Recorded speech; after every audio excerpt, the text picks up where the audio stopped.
साथियों, आज हमारे कई विधायक साथियों से बात हुई और कई कॉन्स्टिट्यूंसी में रहने वाले नागरिकों के फ़ोन आए।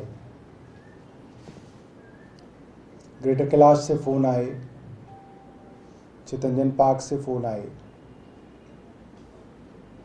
और लोगों का ये कहना है कि अब ये बात तय है कि भाजपा के जो पार्षद हैं उनका टर्म खत्म होने वाला है। महज अब 10-15 दिन बचे हैं और एमसीडी के अंदर भी भाजपा की सरकार अब कुछ दिनों की मेहमान है। भाजपा का टर्म खत्म हो रहा है। तो जाते जाते भारतीय जनता पार्टी ने एक स्कीम बनाई है कि जिसका मकान है, जिसकी दुकान है, जिसका रेस्टोरेंट है, दिल्ली के अंदर सामान्यतः आप किसी भी फ्लैट को ले लें, किसी के मकान को ले लें, अगर एमसीडी चाहे तो उसके अंदर कई कमियां निकाल सकती है। किसी के छज्जे का साइज कहेंगे बड़ा है, किसी का कहेंगे कि आपने ये एरिया कवर कर लिया, किसी से कहेंगे कि आपने ये वाली फ्लोर ज़्यादा बना ली, ये कमरा आपने फालतू बना लिया, यहाँ पे आपका गार्डन यहाँ पे है। मतलब अगर एमसीडी का बिल्डिंग डिपार्टमेंट चाहे तो प्रधानमंत्री निवास की बिल्डिंग के अंदर भी कमियां निकाल सकता है। तो अब ये कहा गया है कि आप घर घर जाइए और लोगों को धमकी दीजिए, और लोगों को डराया जा रहा है, धमकाया जा रहा है कि आपके मकान जो है उसमें ये कमी है और अब आपके मकान को बुलडोजर से गिराया जाएगा, और अगर आपको बचना है तो इतना पैसा आप दीजिए। तो पूरी दिल्ली के अंदर लोग डरे हुए हैं और लोग इतने डरे हुए हैं, कह रहे हैं कि अगर हम खुल के बाहर आएंगे तो हमारा तो मकान पक्का गिरा देंगे कि तुमने हमारी शिकायत करी। तो आम आदमी पार्टी ने यह फैसला किया है कि आम आदमी के कार्यकर्ता और आम आदमी के विधायक जहां पे भी इस तरीके के गुंडे, इस तरीके के लफंगे गुंडागर्दी करते हुए, किसी को धमकाते हुए, पैसे मांगते हुए पाए जाएंगे, तो आम आदमी पार्टी के कार्यकर्ता उनको पकड़ेंगे और उनको पुलिस को सौंपेंगे। और इस चीज का सबसे बड़ा सबूत मैं आपको बताऊं, आदेश गुप्ता ने दिल्ली नगर निगम के महापौरों को एक चिट्ठी लिखी है जिसमें लिखा गया है कुछ और बताया जा रहा है कुछ और। बताया जा रहा है कि हम रोहिंग्या और बांग्लादेशी लोगों के मकानों को ढहाने के लिए बुलडोजर की कार्रवाई करेंगे, ये कहा गया है। मैं आपको इनकी चिट्ठी पढ़ के बताता हूं। आप इस चिट्ठी में बताइए कि शब्द रोहिंग्या और बांग्लादेशी कहां है।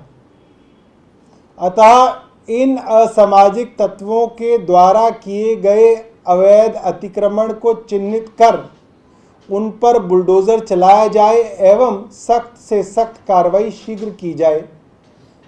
धन्यवाद भवदीय आदेश गुप्ता अध्यक्ष। इसमें शब्द ही नहीं है। तो जो पावर दी गई है और जो डायरेक्शन दी गई है वो ये है कि आप देखिए कहां कहां पे भी थोड़ा भी अनऑथराइज्ड कंस्ट्रक्शन है और उस पर बुलडोजर चलाने के आदेश दिए गए हैं, औपचारिक रूप से आदेश दिए गए हैं। और पूरी दिल्ली में पैसा इकट्ठा करने की एक सुनियोजित स्कीम भाजपा ने चलाई है। अब से पहले भी भाजपा के पार्षद मकान बनाने के लिए पैसे मांगते हुए रंगे हाथों पकड़े गए हैं। इनके वसंत कुंज के पार्षद थे, रंगे हाथों 10 लाख रुपए लेते हुए सीबीआई ने उन्हें गिरफ्तार किया था। सीबीआई को बताया गया था कि कोई जेई पैसे लेने आएगा। सीबीआई चली गई, पता चला कि काउंसलर साहब भाजपा के पार्षद ही पकड़े गए, पैसे लेने आए थे। एक बात तो ये।